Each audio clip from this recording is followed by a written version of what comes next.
नमस्कार दोस्तों, मैं हूं आपका दोस्त प्रवीण सर। आप सभी लोगों का स्वागत करता हूं, अभिनंदन करता हूं टेट वाली क्लास में। दोस्तों, आप सभी लोगों के सहयोग से एक और क्लास प्रारंभ की जा रही है, वो है ज्योग्राफी की। जिस तरह से आप लोग हमारा सहयोग कर रहे हैं और जिस तरह से हमारे साथ जुड़े हुए हैं, बिल्कुल इसी तरह से जुड़े रहिए।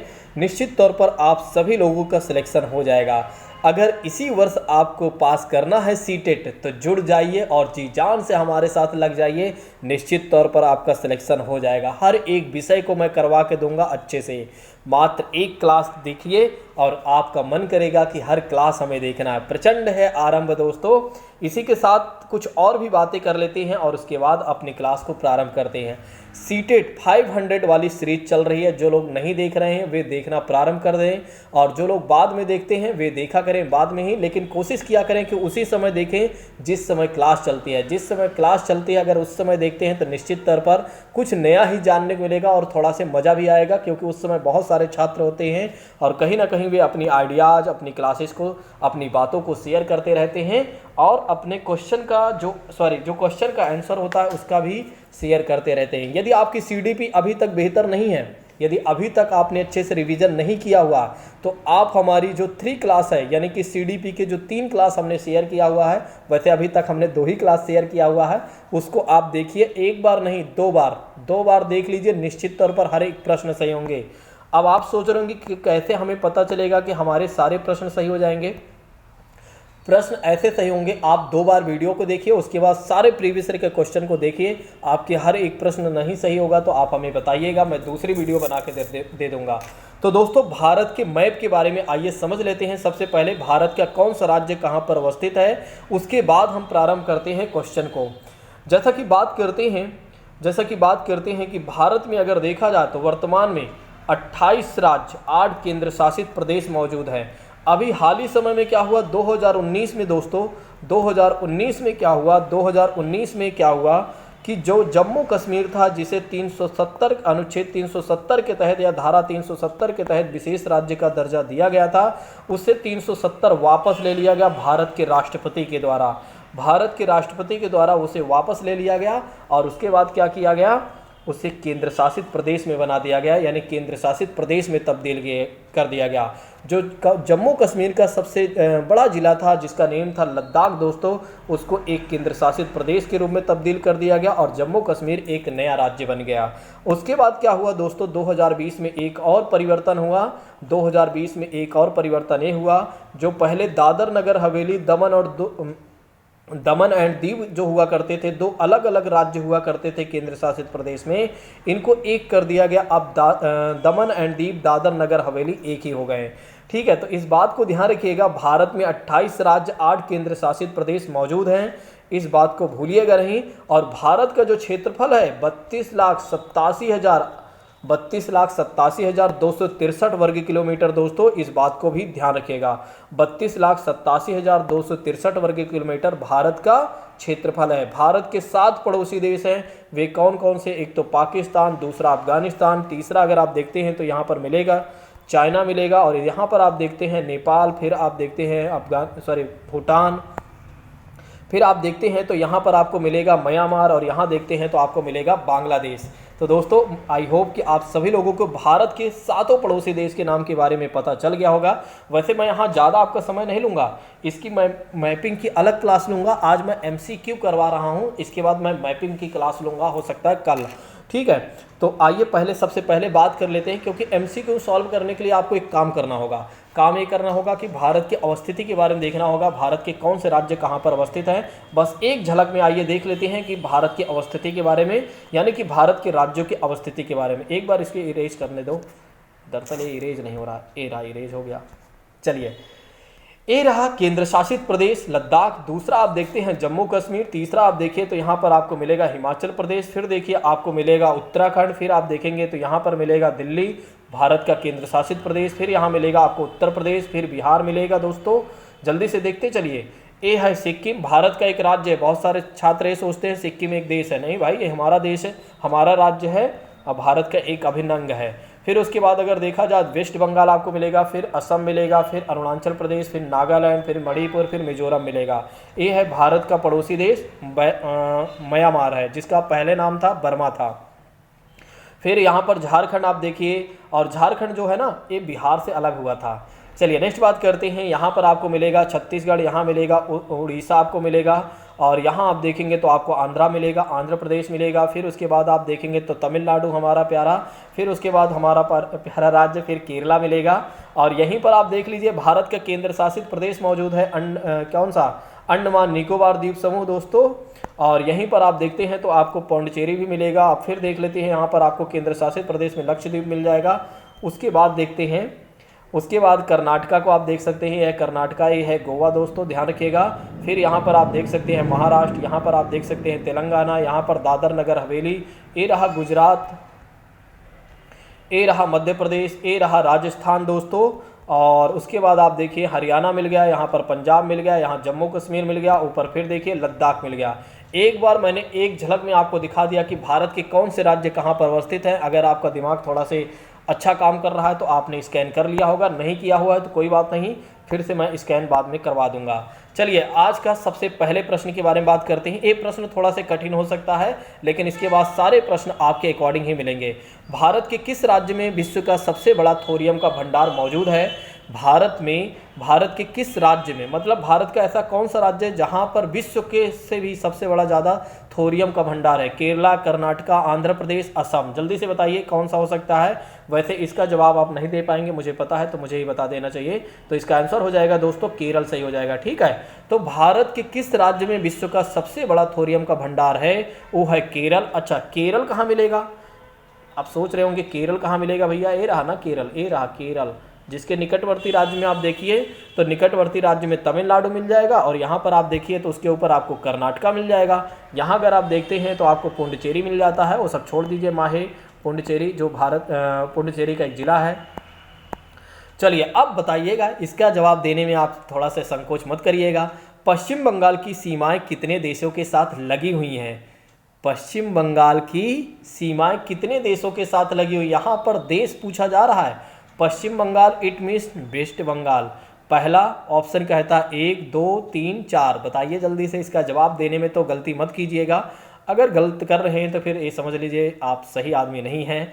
जल्दी से इसका जवाब दीजिए, हमने आपको पढ़ाया हुआ है, हमने आपको पढ़ाया हुआ, जवाब देने में आपको कठिनाई नहीं होनी चाहिए। चलिए बात करते हैं इसके आंसर के बारे में। तो इसका आंसर हो जाएगा दोस्तों 3।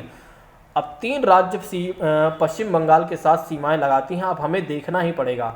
मुझे पता है आप लोगों का मन कर रहा होगा कि भैया आप मुझे दिखाकर दिखाइए सर, कहाँ 3 देश ऐसे हैं जो पश्चिम बंगाल के साथ अपनी बॉर्डर शेयर कर रहे हैं। ये देखिए हमारा है पश्चिम बंगाल प्यारा, और यहाँ आप देख रहे हैं पीले कलर से ना, यहाँ तक आ गया है पश्चिम बंगाल। यहाँ अगर आप देखते हैं तो बांग्लादेश मिलेगा, यहाँ आप देख रहे हैं तो भूटान भी मिल रहा है, यहाँ आप देख रहे हैं नेपाल भी मिल रहा है। तो 3 देश हैं जिसके साथ पश्चिम बंगाल की सीमा साझा होती है दोस्तों। आपके एग्जाम में यह प्रश्न पूछा जा सकता है और आप ऐसे प्रश्न को हो सकता है गलत कर दे। अब गलत तो नहीं करेंगे कि पश्चिम बंगाल के साथ क्या है, 3 देश अपनी बॉर्डर शेयर करते हैं। एक तो है नेपाल दोस्तों, और दूसरा अगर देखा जाए तो यहाँ भूटान आपको मिलता है, और यहाँ पर आप देखते हैं तो आपको मिलता है क्या, बांग्लादेश। ठीक, इस बात को ध्यान रखिएगा। मुझे लगता है कि आप सभी लोग बड़े ही सहजतापूर्वक हमारी बात को समझ गए होंगे। इसी के साथ बात करते हैं अगले प्रश्न के बारे में। कौन सा राजस्थान का मरुस्थलीय जिला नहीं है? यहाँ पर ऐसा कौन सा राजस्थान का जिला है जो डेजर्ट वाला जिला नहीं है? वाह भाई, कोटा, बाड़मेर, जैसलमेर, चुरू।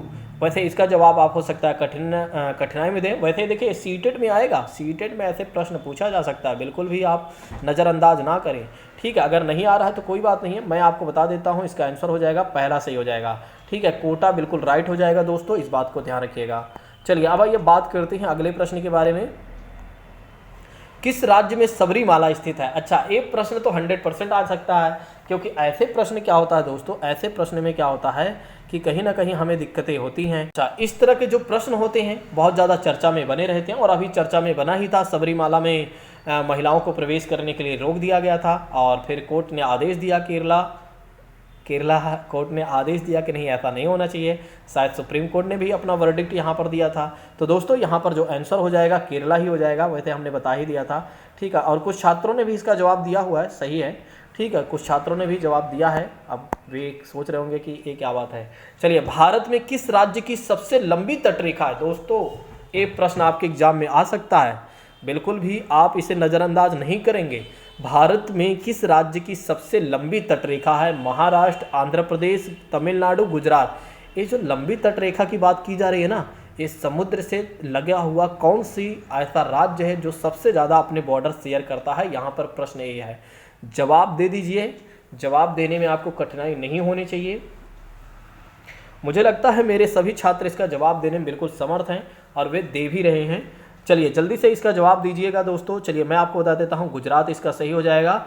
अब मुझे दिखाना पड़ेगा आपको गुजरात की सबसे लंबी तटरेखा ना, क्योंकि आपके मन में चल रहा होगा, अगर मास्टर को आता है तो मास्टर को बता देना चाहिए, ठीक है, मास्टर को दिखाना चाहिए ये बातें। चलिए बात करते हैं, वैसे सर को बताना चाहिए। ए देखिए, आप देख रहे हैं ना यहाँ पर, ए देखिए, ए है गुजरात, ए है गुजरात। यहाँ आप देखिए सबसे ज़्यादा अपनी बॉर्डर शेयर कर रहा है दोस्तों, ये देखिए आप यहाँ, ठीक है, तटीय राज्य आप यहाँ तक देख सकते हैं। सबसे ज़्यादा तट वाला मतलब एक तरीके से क्या है, तटीय राज्य है, मतलब सबसे ज़्यादा समुद्र के साथ अपनी बॉर्डर शेयर करता है।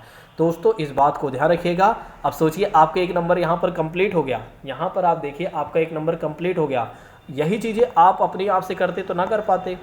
चलिए, ये प्रश्न 100% आपके एग्जाम में आता है। अब इस प्रश्न का जवाब मत दीजिए, गलत करिएगा।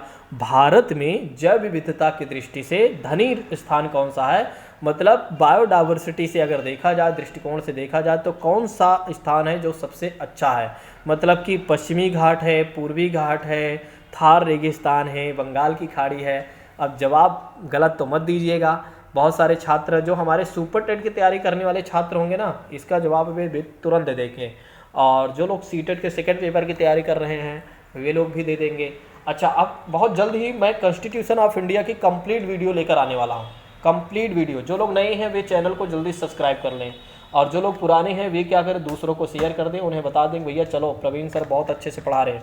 इससे बेहतर प्लेटफॉर्म आपको कहीं नहीं मिलेगा जहाँ पर आपके एग्ज़ाम से रिलेटेड सारी चीज़ें करवाई जा रही हैं। चलिए, प्रश्न का इसका जवाब हो जाएगा दोस्तों पश्चिमी घाट हो जाएगा, ठीक है, इस बात को ध्यान रखिएगा, पश्चिमी घाट, ठीक। चलिए, भारत का कौन सा राज्य है जो 3 ओर से बांग्लादेश से घिरा हुआ है? जवाब देने में तो गलतियां नहीं होनी चाहिए। भारत का कौन सा राज्य है जो 3 ओर से बांग्लादेश से घिरा हुआ है? त्रिपुरा और मिजोरम और मेघालय और नागालैंड। दोस्तों इसका जवाब जल्दी से दीजिए, बिल्कुल भी गलत नहीं होना चाहिए। भारत का कौन सा राज्य जो 3 तरफ से घिरा हुआ है बांग्लादेश से, कौन सा राज्य है भैया? त्रिपुरा हो जाएगा, इसका जवाब त्रिपुरा हो जाएगा, बिल्कुल सही बात है। कुछ छात्रों ने इसका जवाब दिया भी है त्रिपुरा, और कुछ लोगों को आज बड़ी खुशी हो रही होगी कि अरे हमने तो इस बार एक बार पढ़ा था, प्रवीण सर ने हमें अच्छे से पढ़ाया था, और वही प्रश्न पूछ रहे हैं जो पढ़ाए थे, और वही प्रश्न एग्जाम में भी आता है। ये देखिए यहाँ पर है त्रिपुरा, इधर आप देखते हैं ना बांग्लादेश, इधर देखिए बांग्लादेश ऐसे आया हुआ है, ठीक है। तो त्रिपुरा को 3 तरफ से घेरने वाला जो देश है वो है बांग्लादेश। और यही आपसे प्रश्न पूछा गया था कि भैया आप हमें ये बता दीजिए कि कौन सा राज्य है जिसको बांग्लादेश ने 3 तरफ से घेर कर रखा हुआ है? तो ये है त्रिपुरा दोस्तों, ध्यान रखिएगा। अच्छा, त्रिपुरा की राजधानी क्या है? जल्दी से कमेंट बॉक्स में बताइए, देखते हैं कितने धुरंधर लोग बैठे हुए हैं। भारत में चंदन की लकड़ी के लिए, हाँ आप हमको फ्लावर समझे थे, हाँ ऐसा था ना, क्या था यार, याद नहीं आ रहा। हाँ फ्लावर, पुष्पा समझकर आप मुझे पुष्पा समझे थे, और क्या था यार, मैं तो फायर हूँ ना, ऐसा कुछ था, लिख कर बताइएगा आप लोग। भारत में चंदन की लकड़ी के लिए प्रसिद्ध राज्य है असम, केरला, कर्नाटका, पश्चिम बंगाल। जवाब जल्दी से दीजिए। अगर आपने पुष्पा मूवी देखा हुआ है तो फिर आप गलत तो मत करिएगा।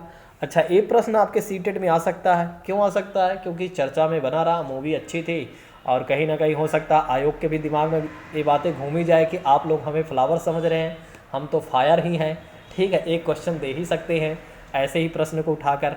चलिए जवाब बता देता हूं मैं, इसका जवाब हो जाएगा कर्नाटका दोस्तों, कर्नाटका, ध्यान रखिएगा, कर्नाटका इसका जवाब हो जाएगा। अच्छा, कर्नाटका कहाँ है? आप सोच रहे होंगे कर्नाटका सर नहीं बता पा रहे हैं कहाँ है। ये रहा कर्नाटका भाई, ये रहा कर्नाटका। और कर्नाटका के निकटवर्ती राज्य भी बता देता हूँ जल्दी से, ताकि आपका मन और लग जाए। देखिए ये रहा गुजरात, फिर आप देखेंगे तो मध्य प्रदेश घूम के चले आइएगा, फिर छत्तीसगढ़ चले जाइएगा, फिर उसके बाद तेलंगाना आ जाइएगा, फिर आप क्या नाम है, अरे यार तेरी की कर्नाटका बताना था, महाराष्ट्र बता दिया, कोई बात नहीं, एक बार कर्नाटका बता देता हूँ। ये रहा कर्नाटका। कर्नाटका के बारे में बात करते हैं तो इसके निकटवर्ती राज्य कौन कौन से हैं? एक तो है गोवा है, दूसरा है महाराष्ट्र है, तीसरा है तेलंगाना है, फिर आंध्र प्रदेश, फिर तमिलनाडु, फिर केरला। फिर से एक बार, अगर आपसे ये पूछा जाता है कि कर्नाटका के निकटवर्ती राज्य, तो आप एक तो गोवा बता दीजिएगा, ठीक है, फिर महाराष्ट्र बता GM कर देते हैं, GMT ऐसे ही याद हो गया, G फॉर गोवा और M फॉर महाराष्ट्र हो गया, T फॉर तेलंगाना हो गया, और GMTA कर देते हैं, GMTA, ठीक है, और फिर यहाँ पर TA हो गया, AM कर देते हैं भैया सबसे अच्छा। एक मिनट AM नहीं, एक मिनट यार, क्या कर दिया मैंने, T कर देते हैं, AT, GMT AT कर दिए, फिर TK कर दिए भैया। ये देखिए याद हो गया हमें। अगर हमसे एग्जाम में ये पूछा जाता है कि कर्नाटक के निकटवर्ती राज्य के बारे में आप हमें बता दीजिए, तो आप बता दीजिएगा GMT ATK हो जाएगा, हाँ ATK। फिर से यहाँ पर लिख देता हूँ ATK। अब आप सोच रहे होंगे ATK हो गया, क्या हो गया? देखिए G4 हो गया गोवा, M4 हो गया महाराष्ट्र, और T4 हो गया तेलंगाना दोस्तों, A4 हो गया आंध्र प्रदेश हो गया, अब T4 हो गया तमिलनाडु, और K4 हो गया केरला। बस ऐसे याद कर लीजिए, GMT ATK। ATM मत याद करिएगा, ATK याद कर लीजिएगा। कर्नाटक के निकटवर्ती राज्य हो जाएगा। इसी के साथ एक प्रश्न के साथ दो प्रश्न ले लीजिए, हाँ, बाई 1 गेट 1 3 फ्री वाले बात कर लेते हैं हमने, हाँ। चलिए, तो ये रहा, भारत में चंदन की लकड़ी के लिए प्रसिद्ध राज्य अगर कोई है तो कर्नाटक, और कर्नाटक की राजधानी क्या है? बेंगलोर है, आप जानते ही हैं। 4 मिनट और देख लेते हैं, ज़्यादा नहीं, 20 मिनट की क्लास रखेंगे। सिंह, जिराफ, बाइसन जैसे जानवर मुख्यतः वन में पाए जाते हैं। मतलब किस वन में पाए जाते हैं? पर्णपाती वन में, और घास स्थल में, मरुभूमि में, और शंकुधारी वृक्ष में, शंकुधारी वन वाले वृक्ष में। जवाब दीजिएगा, सिंह, जिराफ, बाइसन जैसे जानवर कहाँ पाए जाते हैं, बताइएगा। अच्छा, ये प्रश्न आपसे पूछा जा सकता है, ऐसे प्रश्न बिल्कुल नज़रअंदाज ना करें, ठीक है। अगर सीटेट का सेकंड पेपर 2 मतलब देना है, तब भी ऐसे प्रश्न आ सकता है, 1 में भी आ सकता है। अच्छा, इसका जवाब क्या हो जाएगा? इसका जवाब हो जाएगा घास स्थल। ध्यान रखिएगा, घास स्थल में ही क्या होता है? सिंह, जिराफ, बाइसन जैसे जानवर देखने को मिलते हैं। राष्ट्रीय वन अनुसंधान संस्थान कहाँ है? राष्ट्रीय वन अनुसंधान संस्थान कहाँ है? मसूरी में है, नई दिल्ली में है, नागपुर में है, देहरादून में है। जवाब जल्दी से दीजिए दोस्तों, जवाब दीजिए। कुछ छात्र सोच रहे हैं इसका जवाब देने में और काफ़ी कठिनाई महसूस कर रहे हैं, ठीक है, तो जल्दी से दे दीजिए। इसका जवाब क्या हो जाएगा? चलिए, इसका जवाब हो जाएगा एक तरीके से देहरादून हो जाएगा। इसका जवाब हो जाएगा देहरादून हो जाएगा, ठीक है। ऑप्शन नंबर यहाँ पर डी जो है वो बिल्कुल सही हो जाएगा। चलिए, अब बात कर लेते हैं इसी के साथ अगले प्रश्न के बारे में। अगला प्रश्न ये है कि भूमध्य रेखा के निकट किस तरह से वन पाए जाते हैं? भूमध्य रेखा के निकट किस तरह के वन पाए जाते हैं? पतझड़ वन, और शंकुधारी वन, और घास स्थल, ठीक है, और उष्णकटिबंधीय वन। भूमध्य रेखा के निकट किस तरह के वन पाए जाते हैं? तो इसका जवाब जल्दी से बताइएगा। इसका जवाब क्या हो जाएगा? इसका जवाब हो जाएगा एक तरीके से उष्णकटिबंधीय हो जाएगा, यानी कि ऑप्शन नंबर जो डी हो जाएगा वो सही हो जाएगा। अच्छा, उष्णकटिबंधीय आपको कहाँ मिलेंगे? ए है पृथ्वी, ठीक है। मैं आपको थोड़ा दिखा देता हूँ। पृथ्वी को 2 भागों से काटने वाली रेखा को क्या कहा जाता है? विषुवत रेखा कहा जाता है, या भूमध्य रेखा कहा जाता है। इसे क्या कहा जाता है? विषुवत रेखा कहा जाता है, या भूमध्य रेखा कहा जाता है। अच्छा, पृथ्वी यहाँ से अगर भूमध्य रेखा से 0 डिग्री से 23.5 डिग्री आप ऊपर चले जाइए, तो जब 23.5 डिग्री आप ऊपर चले जाते हैं तो इसे क्या कहा जाता है? कर्क रेखा कहा जाता है। क्या कहा जाता है? ट्रॉपिक ऑफ कैंसर कहा जाता है। फिर जब क्या होता है, उससे 23.5 डिग्री आप नीचे चले आते हैं, मतलब 0 डिग्री से ही 23.5 डिग्री आप नीचे आ जाते हैं, तो नीचे वाले को कहा जाता है मकर रेखा दोस्तों कहा जाता है। अच्छा, अभी कर्क रेखा और मकर रेखा की बात करते हैं, इसको ऐसे मिला देते हैं तो इसे क्या कहा जाता है? उष्णकटिबंधीय क्षेत्र कहा जाता है। क्या कहा जाता है? उष्णकटिबंधीय क्षेत्र कहा जाता है। देखिए, हमने बताया ना कितने अच्छे से। फिर से एक बार याद कर लीजिए। देखिए, ए है पृथ्वी, इसको हमने क्या कर दिया? 2 बराबर भागों से काट दिया, तो इसे क्या कहा गया? भूमध्य रेखा कहा गया, या विषुवत रेखा कहा गया। अब हमने क्या किया? इससे 23.5 डिग्री ऊपर चले गए, यानी कि 0 डिग्री से 23.5 डिग्री ऊपर चले गए, तो इसे हमने क्या कहा, कर्क रेखा कह दिया। फिर इसी से जो 0 डिग्री है इससे नीचे हम 23.5 डिग्री आ जाते हैं, तो इसे क्या कहा जाता है, मकर रेखा कहा जाता है। अब इन दोनों क्षेत्रों को हम मिला देते हैं एक साथ, ठीक है, तो इसे क्या कहा जाता है, उष्णकटिबंधीय क्षेत्र कहा जाता है। क्या कहा जाता है, ट्रॉपिकल जोन कहा जाता है शायद, हाँ अंग्रेजी में। और इसे हिंदी में क्या कहा जाता है, एक तरीके से उष्णकटिबंधीय क्षेत्र। वही आपसे पूछा जा रहा था कि आप हमें ये बता दीजिए कि भूमध्य रेखा के निकट किस तरह के वन पाए जाते हैं, तो उष्णकटिबंधीय वन पाए जाते हैं। ये उष्णकटिबंधीय वाला क्षेत्र हमने आपको दिखा दिया दोस्तों, ठीक है। यहाँ पर क्या है, बारिश काफ़ी अच्छी होती है, यहाँ पर बारिश वारिश ठीक ठाक होती है उष्णकटिबंधीय वाले जो वन वाले होते हैं, ठीक है, इस बात को ध्यान रखिएगा। अच्छा, कुछ लोग वो सोच रहे होंगे कि सर टाइम तो हो गया है फिर भी आप क्लास करवा रहे हैं, एक सवाल और कर लीजिए भाई। मध्य प्रदेश का शिवपुरी राष्ट्रीय पार्क किस लिए महत्वपूर्ण है? मध्य प्रदेश का शिवपुरी नेशनल पार्क किस लिए महत्वपूर्ण है? बाघ और हाथी के लिए, जंगली भैंसा के लिए, पक्षी और तेंदुआ और चीता के लिए। जवाब जल्दी से दीजिएगा दोस्तों, जवाब जल्दी से दीजिए। बहुत सारे छात्र जवाब देना शुरू कर दिए हैं, तो इसका जवाब हो जाएगा तेंदुआ और चीतल के लिए। इस बात को ध्यान रखिएगा। मैं सोच रहा हूँ कि 15 क्वेश्चन करवा दूँ यार, हाँ 15 क्वेश्चन करवा देता हूँ दोस्तों। चलिए बात कर लेते हैं अगले प्रश्न के बारे में। यह एकमात्र अभ्यारण्य है जहाँ कश्मीरी मृग पाया जाता है। बड़ा ही अच्छा प्रश्न है। अब सोचिए, एक प्रश्न मैंने आपसे बोला था, 2 प्रश्न। अब आपका दिल हैप्पी हो गया होगा, आपका मन बड़ा हैप्पी हो गया होगा। अगर ऐसी बात है तो एक बार यस सर करिए कि हम खुशी हो गए, ये बताइएगा, ठीक है। आप खुशी हो गए, जल्दी से इसका जवाब दीजिए। यह एकमात्र अभ्यारण्य है जहाँ कश्मीरी मृग पाया जाता है।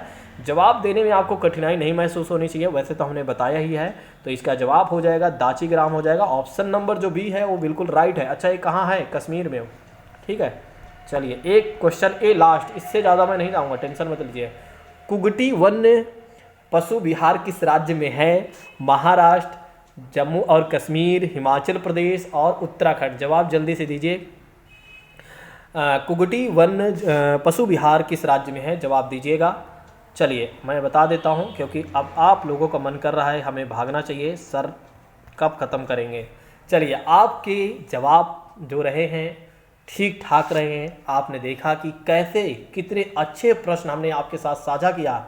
ऐसे प्रश्न ये मान के चलिए, जब आप एग्ज़ाम में बैठेंगे, अगर ऐसे प्रश्न आपके एग्ज़ाम में आपको देखने को मिलते हैं तो आपको लगेगा कि वाकई में ऐसा लग रहा है कि प्रवीण सर ने ही पेपर बनाया हुआ है, ठीक है। और दोस्तों, यदि आप लोगों की एक पहल अच्छी लगी हो, जो आज की पहल हमने शुरुआत किया है, तो एक बार कमेंट तो बनता ही है अच्छे से। अगर आप सभी लोगों को कमेंट अच्छा वाला आया, हाँ अगर बेहतर वाला आया कि सर आपने जो पहल की शुरुआत किया है बिल्कुल जारी रखिए, तो निश्चित तौर पर बहुत कुछ जानने को मिलेगा। और ये पहल हमेशा चलती रहेगी जब तक आपका एग्ज़ाम हो नहीं जाता। ज्योग्राफी वाली क्लास प्रचंड है आरंभ, यही इसी के साथ रखते हैं, आज की क्लास को स्थगित करते हैं। Thank you so much. जय हिंद दोस्तों, take care all of you, good night.